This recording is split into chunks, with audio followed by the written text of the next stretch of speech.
what we're looking at today are a number of measures, and I would say that these are all complementary measures, that they are all designed and intended to essentially bring out the best of Roseau, not just from a standpoint of somewhere to live and work, but also for visitors. So if we move on to the proposal, the core issues really that we're going to be faced with are improving the traffic flow. I think that was something that had been touched on already this morning. Beyond that, revealing the hidden beauty. The city of Roseau is an ancient city. It has tremendous bones, tremendous architecture, wonderful history. And I think that there's an opportunity as we move forward with potential infrastructure projects to lift that veil and really show the true beauty of Roseau. Added to that, I think defining more public transportation and vending facilities, and I think that should be viewed as something more of a very positive note. The effect of many of these changes would really give visitors a reason to return and recommend. And what does that mean? It means that you get an opportunity as a nation, as a city, to put your best foot forward. Any visitors coming on vacation or on business, I think you've got one opportunity to make that very first impression. You want it to be a lasting and you want it to be a good impression. So beyond that, you want whoever visits this island and the city to make recommendations to others that they should be visiting.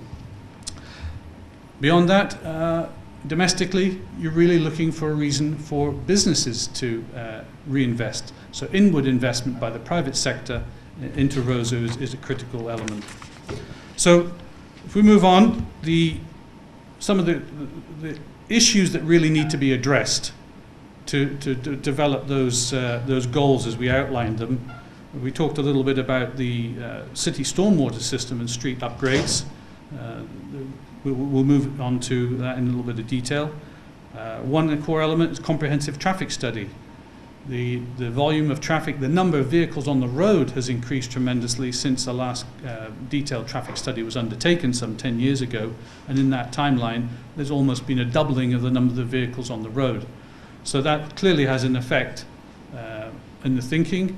Also in that period, there's been some infrastructure developments. There's been some additional roads, a new bridge, and that, of course, changes the way traffic circulates. We're going to be looking at opportunity of building a bypass around the Botanic Gardens. We're looking in detail at what's happening along the seafront, along the Goodwill Road between the city, Roseau, and the port facility. I think that's an area of some concern. As Mr. Blackmore pointed out, West Bridge presents its challenges. It's a tired structure, and a lot more can be made of that location with an upgrading of the bridge. And last but not least, the upgrading of the cruise terminal building. We're going to address that too. Again, for a lot of people visiting Roseau and Dominica for the first time, that's the first structure, that's their welcome, is the cruise ship terminal. So obviously we want to project Roseau, and everyone wants to project forward the best possible impression. So the first element that we were going to address, the stormwater drainage system. What happened to our handy dandy? So the city stormwater system has many shortcomings, a lot of problems. First is capacity. You've got essentially a haphazard arrangement of drainage systems, small, medium, large, and not necessarily designed to act as a full system as we would, as engineers now, we would obviously try and develop something which takes into consideration all of the topography. Physical hazards that present themselves. As a visitor, I'm always taken aback at what you're presented with as you're walking down the sidewalk at sometimes. As I say to others, if you're born and grew up in the Roseau, it's something that you take into consideration. You have that sort of inbuilt radar and you know where all the drains are and you can avoid them. As a visitor coming here for the first time, it can be a bit ominous. Contamination is an issue. Obviously, once you've got open drains, there's no limit to what can get into those drains. And when I say that, I'm talking more about large trash, plastic bags, whatever. And we certainly don't want to be developing a system or encouraging a system to start carrying trash out into the ocean. One of the overriding and sort of repeating issues with the drainage system is how it impacts not just the pedestrians, but vehicular traffic and parking. So I think the slide that you can see here is a very typical site in Roseau, where you've got a sidewalk which is really too wide, and it's fundamentally a waste of space. You're underutilizing space in a city where you're very hemmed in and you're very cramped. So we've also got a drain which is taking up a fair amount of available space, and we're seeing that cars are having to park so far out. And we have the situation is repeated on the other side. I apologize for the scale, but we'll get into some other slides on this. So essentially, if you're able to get these drains out of the way, bury these drains, and have a standard or more regularized width of sidewalks, we can create additional parking spaces. So there is hidden opportunities in Roseau for additional parking, and trying to develop parking outside the city is not necessarily the only solution. So another slide, a typical profile of a street here. And again, we're looking at drainage in the streets here. We're looking at utility poles in the way, and significant portion of the sidewalks taken up on both sides. Obviously, we've got a varying array of buildings, but there are large areas where we've got quite hazardous drains occupying usable space. One more. Not such a severe drainage system here on Independence, but nevertheless a poor utilization of space. This is up near the stadium end of the Bath Road. This is more of an extreme situation that you're confronted with, and you can see that the storm drain here has been developed for quite a large volume of water. But I think what is quite compelling here is just the width of the area that is taken up, the available space. You can see there's a car parked, and it's taking up this. You can see that the space is easily available for a sidewalk and parallel parking on the side of the road. So as you go around the city, there are many, many examples, and every street is a little bit different, has its own little nuances, but nevertheless the overriding theme is that there are hidden opportunities through the streets. So when we're talking about the stormwater drainage system,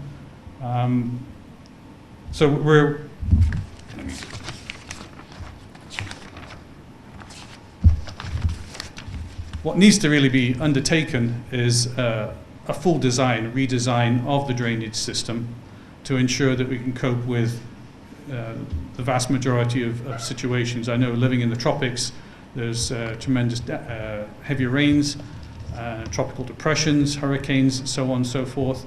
And obviously you try and design as much as you possibly can for each possible event. The development of the drain network is to be fully integrated with other existing underground utilities. Obviously you've got a myriad of other utilities in the region, so they're in the cities, streets, so everything has to be complementary. We're talking about relocating existing overhead services. So that obviously needs to be designed into the street structure. But once you do start getting into developing underground utility services, there needs to be a vision forward, and you really want to be minimizing the amount of times you need to dig up the streets in the future. So certainly you would want to develop sufficient capacity, have some redundancy, to allow for future development. So we were saying a 50-year expansion, so it requires planning and deciding what could be feasibly developed in the next 50 years and what would be the demands for additional services. Also during the planning of such an undertaking with utilities in such a confined space, a busy city with combined businesses and residents, is to ensure that the impact of construction is minimized. So good planning, use of materials which allow for rapid construction is absolutely vital. So when we actually will get into the utility issues as well, it requires, again, to minimize the disruption, really having to talk about significant partnering with the utility companies and the residents and businesses. Obviously, if there is disruption, that needs to be minimized, and we need to take into consideration the impact on the people in the proximity of the work. So for those who are non-technical amongst us, what are we really trying to do as far as addressing the drainage system? There's just a little graphic here which just shows that the typical sort of profile of the street right now is that you have open drains, you've got wide sidewalks, and a lot of the sidewalks are on the same profile or elevation as the road itself. We've already got some existing water, sewer, fibre optic, and telephone cables underground. So what we're talking now about is moving these side drains, these open culverts, into a centralized location underground, obviously sizing that for the appropriate conditions, and replacing those long open culverts on the side of the road with drainage gullies. So they would be at defined points along the road. Those would be covered over as a traditional drainage gully. We'd then be raising the sidewalks. So obviously we're getting good delineation and separation from the vehicles on the road, from the pedestrians, and that also acts as the trap for the water as it flows down the street down to the next gully. The next part of the equation is to utilize duct banks under the street for carrying whatever services have been defined for that area. So that might be telephone, electricity, cable TV, additional fibre optic, and again we said that there would be a requirement for future capacity, so you would want to ensure that additional services could be installed at a later date. Once all that is done, we can then get rid of some of the overhead telephone and power cables, etc., and then the poles will disappear. So having done that, you can see the vehicles now able to take a little bit more use of the available space. So that's the mechanics of what is being proposed. So what we're going to show you now is some before and after slides of what that really could mean in terms of what actual streets would look like. So what we're trying to do is come up with more defined regular sized footwalks, make sure that that's consistent. We've got consistent materials, taking into consideration as we go along the street. I know every little street and business has different type of entrance to it, but that needs to be accommodated. It can easily be accommodated. We want to ensure that there are fewer hazards for pedestrians and for motorists. As we've mentioned before, a result of making better use of the spaces, you're going to have more defined, clearer defined parking spaces. That might well lend itself to parking meters. That's definitely an opportunity. I think there's an opportunity as you go through and do the renovation work and the upgrades to use materials which are complementary to the original architecture. So you can really raise some of the beautification elements. As a result of doing all of this, I think, and once you get an opportunity to see these images, I think you'll start to appreciate that you can certainly start to raise the overall level of value of the properties. I think that's going to encourage people to invest. I think the partnering with the general public, once they see that the outside of the street has been upgraded, they're going to be more inclined to do a little bit of work themselves, a bit of paint, nothing major obviously, but I think as the general ambience and the beautification starts to rise, you will definitely start to get inward investment. You're going to have people wanting to open restaurants and additional businesses. So we'll move on and give you some examples. And again, I think you could do lots of images on many streets, but we just chose a few which would give you a good indication. We tried to focus on some of the elements again that we've already spoken about. So here we are on Great George Street, and again talking about wide footwalks on both sides, open drains, lots of utilities. You get all this spaghetti in the air here. So what we see as an opportunity if we go to the next slide, not altering any of the architectural elements, we've been able to give you an indication of what could be used what space could be used on the streets. And I'll just point out some of the features. Again, we've addressing the width of the sidewalk, we've been able to reduce the footwalks here to create parking spaces on both sides. And these are defined parking spaces. We've been able to define those parking spaces by introducing some of these features on the street corners, something like that, using traditional materials. We've got handicap access ramps here. We can use some local materials for defining yield lines, whatever else on the street, against a subtle arrangement, low maintenance. We're not trying to paint the road. We can use hardscaping for lane markings. Some touch-ups from the buildings, just a few buildings being painted, but you can see the telephone poles and cables have disappeared from the street. So this gives you, again, we go back one, Lisa, and just, so again, it's the exact same architecture. We haven't taken any buildings out and we haven't put any new ones in. Go back to the finished image. So it just gives you a little feel for, as I said before, sort of lifting the veil from Roseau and showing the true beauty that's hidden behind some of the clutter. So we'll go on to the next one. This is actually looking the other way, Great George Street. I like this picture because we've got some iconic images of the church steeple here. Overriding theme again, very wide sidewalk. So you've got a sidewalk, open box drain, and a car parking on the street here. Sorry about the dark shadow here, but you actually the same drainage system here. So we go to the next image and we can see some of the themes that we'd already talked about.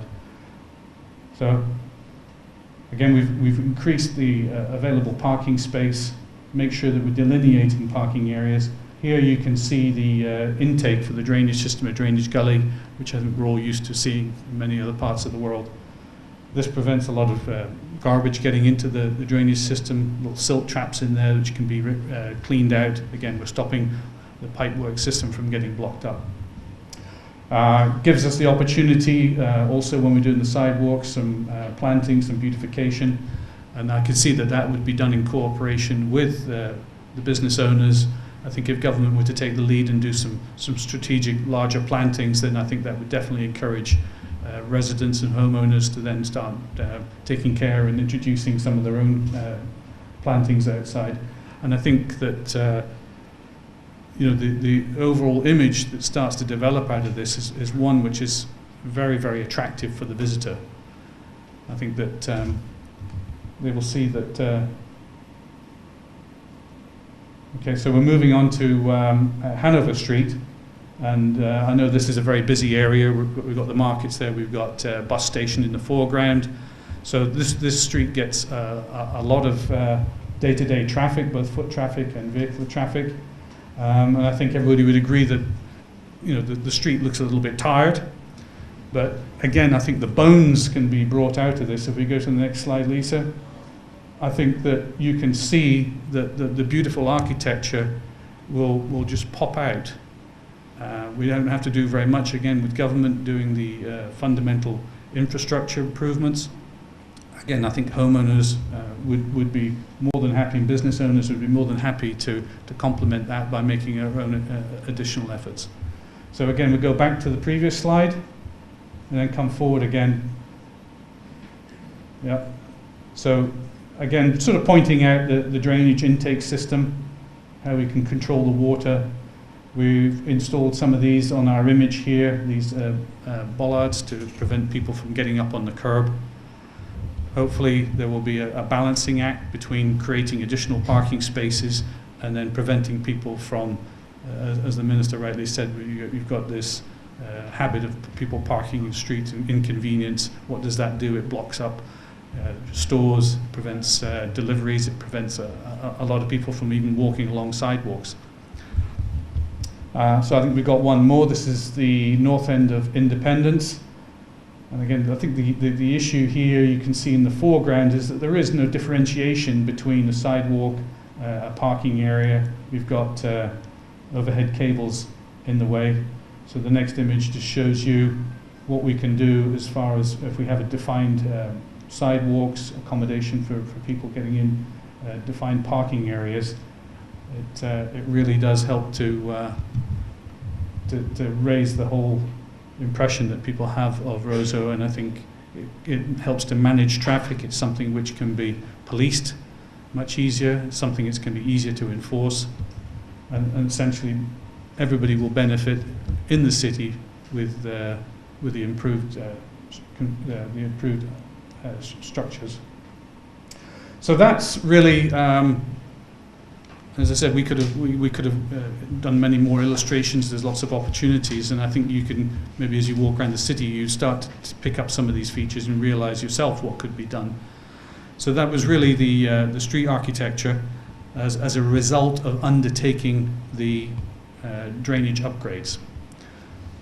The next item that we wanted to address was traffic study. We talked about the fact that things have changed since the last traffic study was undertaken, not least of all the number of vehicles, and the fact that the city is getting quite busy, getting very congested.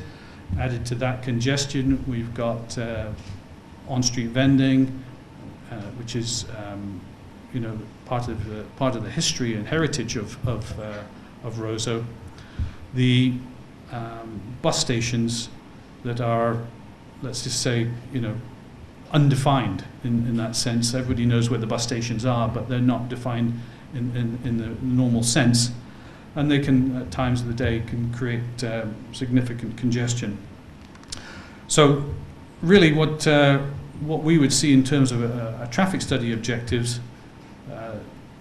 first and foremost, you identify the road network system as it should be to accommodate the flow of traffic based upon the origin and destination studies. Obviously, you want to know where people are coming from and where they're going to make most sense of this. The traffic studies take into consideration observations at peak periods. We've got a lot of schools in one particular area, so we've got a tremendous amount of traffic associated with that.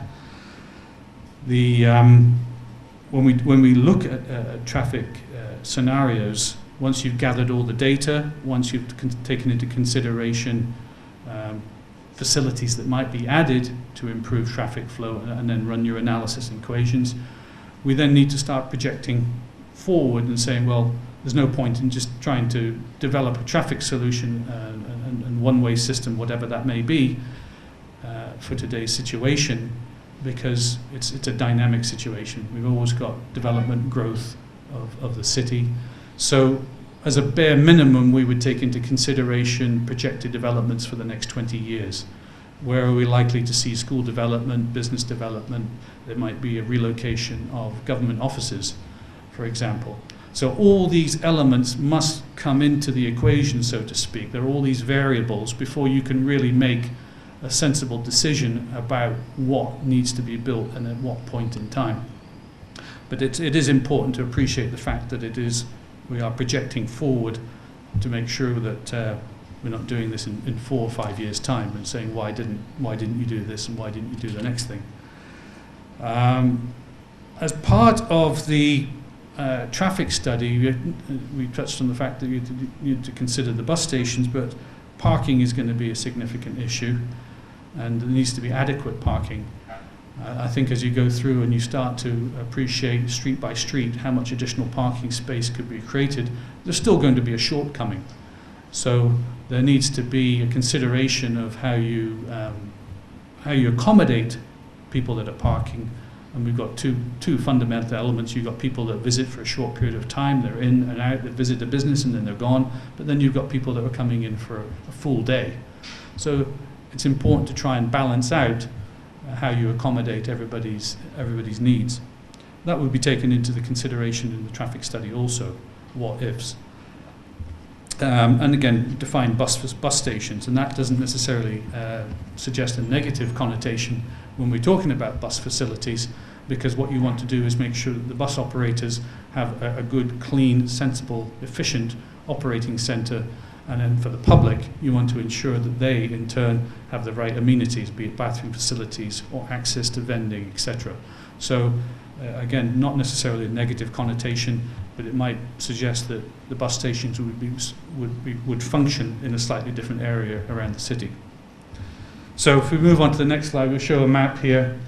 Some of the areas that I just wanted to highlight that are good candidates. There's one existing bus station that has been developed over here.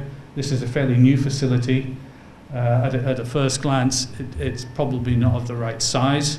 It could do with being increased in size, and that would certainly be part of the consideration, the what-ifs, and how could you increase the available space there.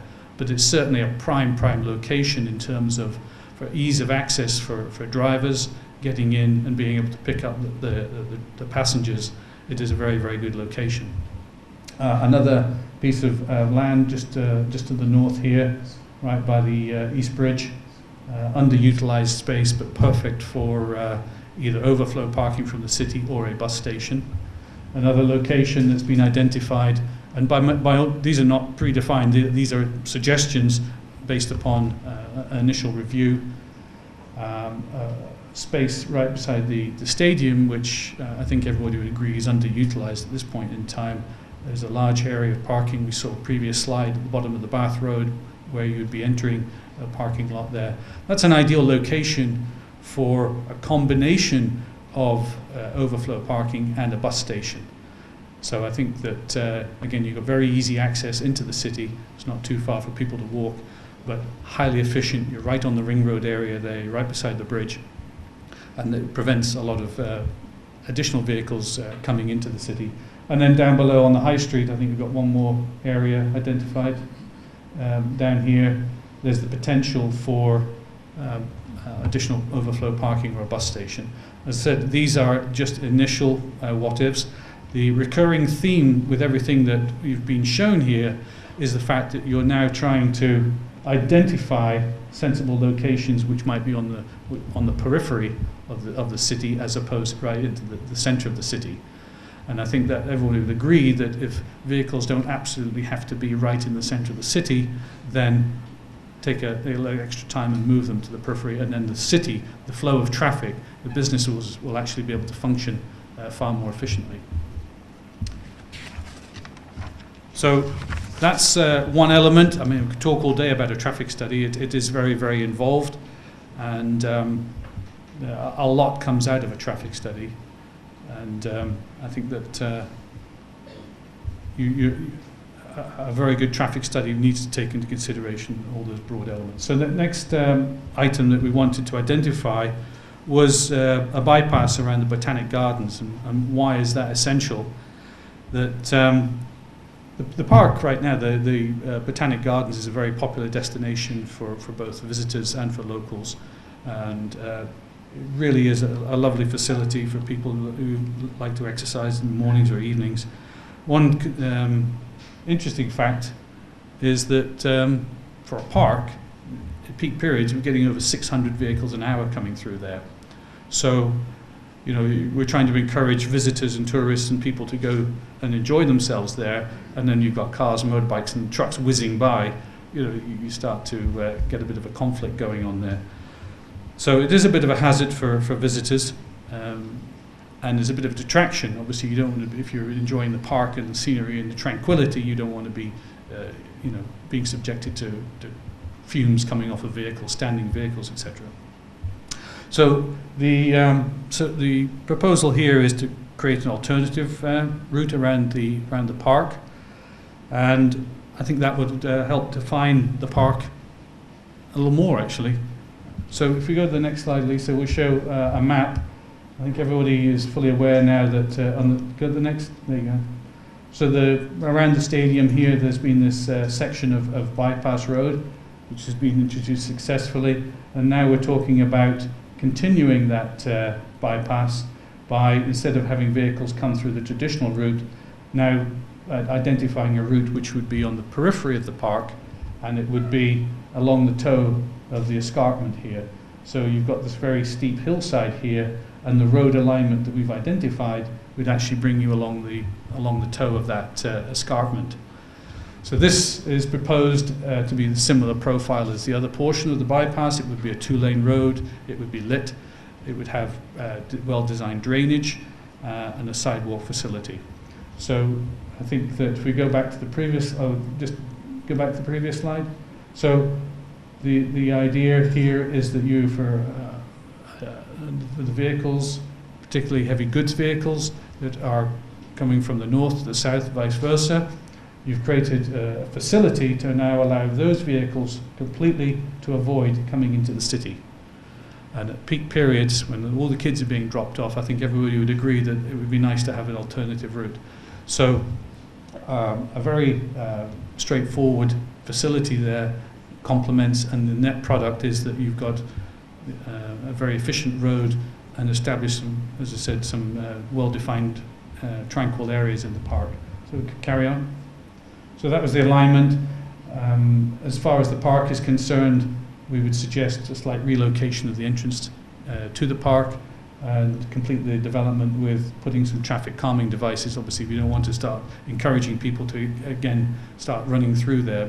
And I think there are ways and means of controlling the speed and ensuring that now the whole park facility it can be enjoyed by people, and children can play there without feeling that they're going to get run over by speeding vehicles. So the next area of interest is completely different in its appearance, the Goodwill Road. And here there's some different challenges. I think everyone's familiar with coming in from Canefield in the morning into the city and possibly out at night.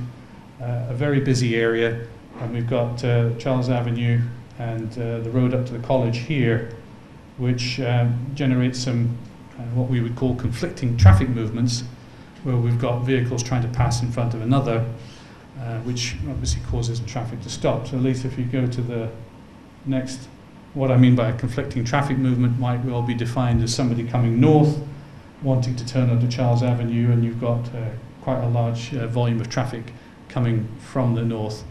So just this turning movement by itself has a knock-on effect. This car slows down, brake lights, and the next thing you know is you've got 5, 6, 10 cars. That happens a few times within the space of a couple of minutes, and now you've got a backup all the way back past the port. That gets compounded with additional turning movements here up towards the college, and then we have additional businesses along the seafront here. So we've got all these multiple turning movements creating a conflict. Similarly, if I'm coming down Charles Avenue and I want to make a turn and go to the north, I've got a conflicting traffic movement. So taking a very quick look at this, we've done some initial analysis in this area, which is easier to do in this area. It's well defined in terms of the traffic movements and what people are trying to do. So can we just go back? So essentially what we were able to undertake some initial traffic counts at peak periods, trying to see what people's habits are and what the turning movements are. And there's some things that, just based upon know-how and based upon experience and some very basic analysis and calculations, there are some things that we know instinctively are not going to be ideal solutions in this area. And I'll just highlight those for you. I mean, initially somebody might say, well, why don't we put a set of traffic lights there, and that's going to control, and then we can let this whole stream of traffic come out. However, the traffic lights would end up generating more of a backup than just what's happening now, which is a piecemeal movement. So you might get 1 or 2 cars come out. Local drivers are very, very friendly, very polite, and tend to allow people to make a movement, a turning movement, and the consequences of building a set of installing a set of traffic lights here would actually generate a worse situation, so that the traffic jams would even get longer. If we looked at installing a roundabout, a mini roundabout, is that in that situation, again we're going to be faced with a trouble that the vast majority of vehicles are going north and south, with a minor amount of vehicles coming in and out of Charles Avenue as an example. Everybody now is driving along here would be penalised. Everybody has to slow down. So again, you would have that backup effect in the morning. So 2 of those solutions, which people might necessarily just jump to and say, let's just do this or let's just do that, you can actually exacerbate the situation for everybody. off-peak periods, then it's not so significant. But during peak periods is what we concern ourselves with. And we need to build facilities which not just accommodate the traffic today, as we said, but we've got to be looking forward what happens when and when there's new development, more vehicles, etc. So what we've developed here is a system of what we would call horseshoes, which allows for a continual flow of traffic. We do not have conflicting traffic movements. There isn't a car moving across the front of another car like a T by implementing this system. So starting at the north, at the port entrance here, I think everyone's familiar with the port entrance. Essentially what we can do is build this horseshoe shape. Basically think of it in terms of half a roundabout.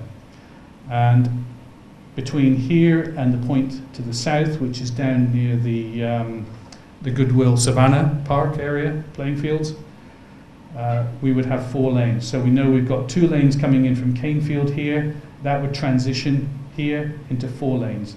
So anybody coming from the north who now wants to go up towards the college, they wouldn't be able to execute this right-hand turn here. They would have to come up here, and they would be able to make this turn here. And as they make this turn, they are now not conflicting with the traffic coming in. They're coming in parallel. And we've got sufficient transition distance from here to allow that car then to move over.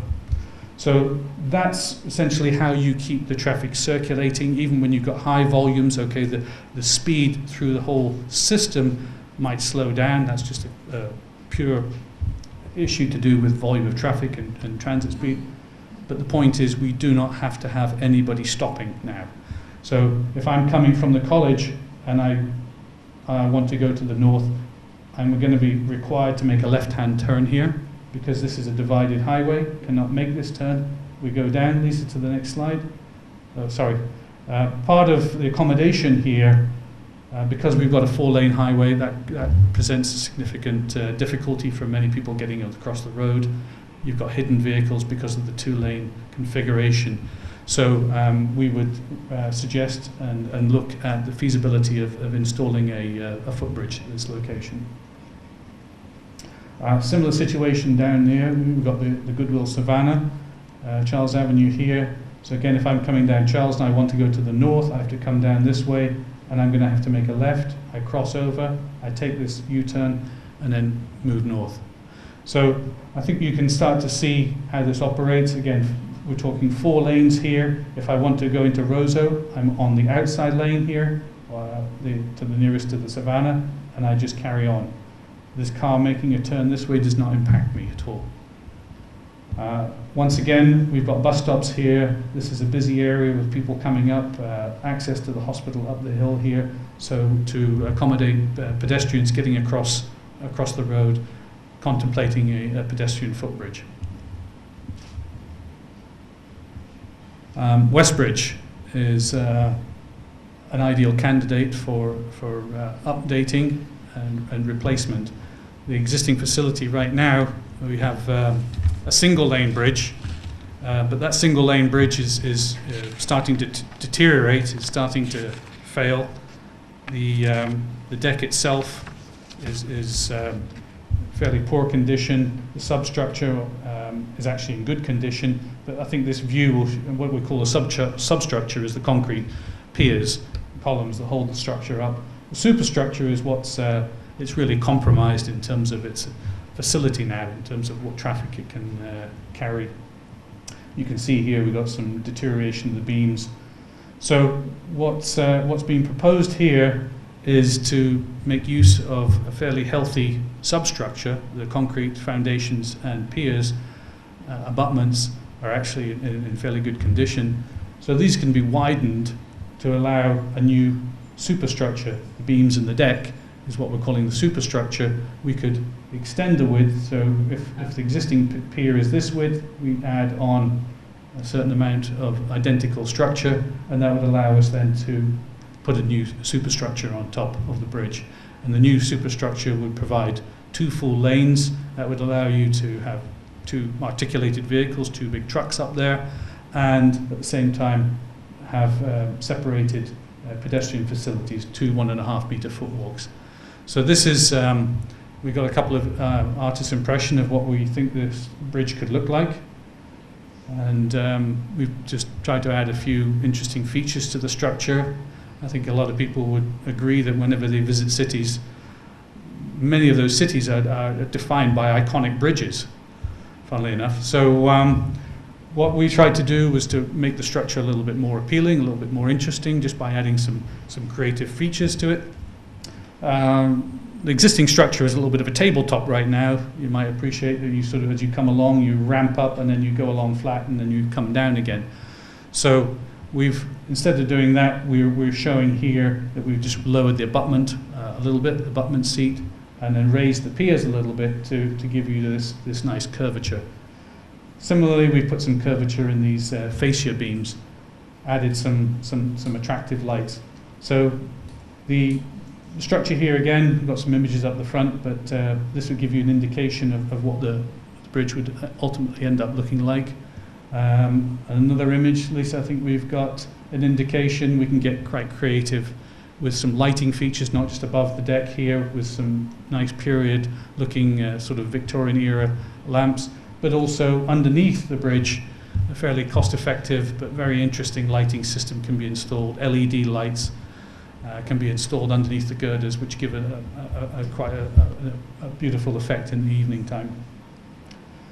So that's what we've proposed for the replacement of the bridge. Let's just go back one or two slides if we could. Obviously, dismantling or removing. We got the old bridge there. One more. So there we go. So as we said, we're talking about taking the existing superstructure off in its entirety.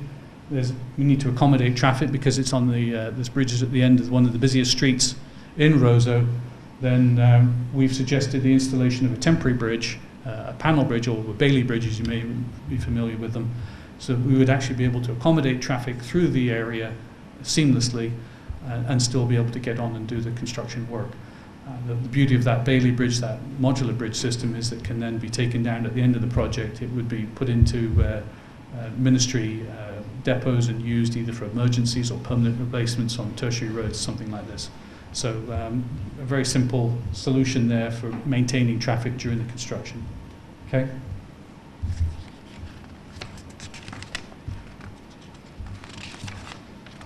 So the last little feature that we were going to share with you today was more to do with, I suppose, the first impression more so for the tourists, but I think that we could get creative with a structure which would ensure that the seawall facilities and area could really start to become more of a focal point for Roseau, and I think that's important when you're trying to appeal for tourism and you're trying to bring people in. There are certain images that you want to portray, and it's important to have those sort of focal points in the city, a square or clock or something like this, that people will congregate around. So in line with that and in keeping with that, we're suggesting a good starting point might be to do something about the cruise terminal. Right now there's just a standalone small shelter. So the key issue here is a lot of people who visit Roseau for the very first time come on a cruise ship and they come at the pier, and their first impressions are gained as they walk those first few couple of hundred meters or whatever is into Roseau. So we wanted to have something which would give that impact and set the tone, and something that was sympathetic to the rest of the architecture and the bones of Roseau, to really, as I say, set the tone for the visitor. Also, you've got to remember that that's the last thing they're going to see, the enduring vision that they're going to see. So we've talked about something which would a nice structure with, in keeping with the vernacular of the city, but it's a function as well. I think you would agree that it would be very, very helpful to have something. I think those that are operating in the tourism industry would want to have a meet and greet point whenever the visitors are going on organised tours, etc., bathroom facilities to ensure that visitors have all that accommodation, light dining, refreshments, and Again, I think there's an opportunity for very well-defined vendor locations within the structure. So the next slide. This is really a reminder of what we're looking at right now. Most visitors, that's the first thing that they see when they come to Roseau. So I think that we want to introduce something which might be a little bit more appealing. This is our interpretation of what a building might end up looking like. Obviously, there's a long way to go before anything would be finalized, but we try to accommodate a building using essentially the same footprint, but a multi-purpose building. As we said, on the ground floor, meet and greet, vendors, bathroom facilities. We've got a covered way here for taxis. Obviously, we're in the tropics. We're subject to a lot of rainfall at times. So a covered way for taxis to be able to pick up and drop off, I think is a nice feature. On the second floor, some dining facilities. I appreciate that a lot of cruise ships are all inclusive and people might be inclined to go and have their main meal of the day back on the cruise ship, but that's not to say that we can't have some light lunch fare available to people, but not just the cruise ship people, but also for those in the city for somewhere alternative dining. There's an opportunity as well that a facility like this might create opportunities for seminars, meet and greet type things and presentations. So I think those in the city might be able to make use of such a new facility. Above, on the third floor, we've suggested that there could be some office space there. Again, people operating in the tourism sector might find that that's a convenient place to rent some space. So that could be some flexible office space. So that's the sort of the profile of a structure. Complementing the building, we're talking about upgrading the plantings along the seawall. So we've got a couple more shots of, again, this is a suggested view. The architecture, we've tried to suggest that this might look like some sort of an older warehouse with stone configuration on the bottom, typical arches, and more the colonial style architecture above. A couple more, I think. So again, just artist rendering to give you a feel for the ambience at night. The ground floor, I realize that during tropical storms, there's a good chance that you're going to get waves coming up over the seawall.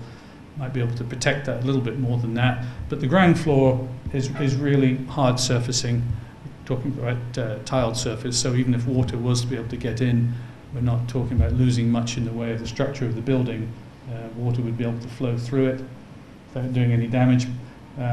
Meet and greet point, as I said, bathroom facilities, ramps, just for services going out and also for handicapped access. Second floor, we're showing internal dining, two areas of external dining.